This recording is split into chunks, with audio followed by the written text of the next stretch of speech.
Hey guys, we always want to make sure you're getting the most out of your exercises. Today we're going to talk about the half kneeling position. We want you to know what it is, what we're trying to train, and the best way to get into that position. The half kneeling position is one knee down and one knee up, and it's basically just describing how you're going to set up to do exercises. This is a great position to challenge your hip stability. So the reason we do this is to make sure your hips are holding you up correctly. A lot of knee issues and back pain come from the inability to stabilize through the hip. Training hip stability with half kneeling will also help with your power and balance. To make sure you're getting in the half kneeling position correctly, you want to make sure your first step is to tuck your buns. So I'm going to sit my hips back, tuck my hip under, and then push forward. A lot of times we end up in this position in half kneeling. We don't want to do that because that puts a lot of stress on the hip flexors and you're relying less on your hips to hold you up. A good way to avoid this position is to try to pick up your front leg.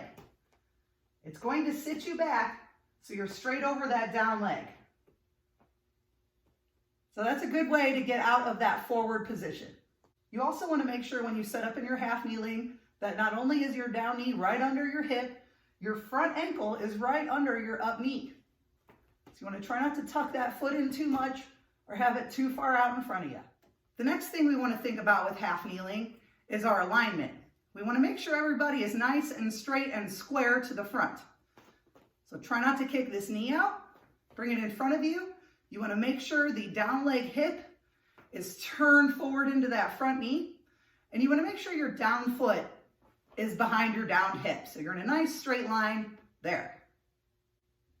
Getting in a good half kneeling position will leave you a little bit wobbly. That's what we're trying to train. Don't worry about that. You'll get better as you go. You will feel your half kneeling positions in your quads. You're going to feel a stretch in your hip flexors. You might feel a little bit of a stretch down by your knee. You really want to make sure you're feeling your down leg glute. So lock that hip on with any half kneeling position. Most half kneeling exercises involve holding as still as you can while doing stuff with your arms. Curls, presses, rows. The whole point is to cause some distraction, something to kind of throw you off balance while you practice keeping your hips still. We hope this video helped you out to enjoy your half kneeling position and know what to do so you can feel more competent and more confident when training in half kneeling.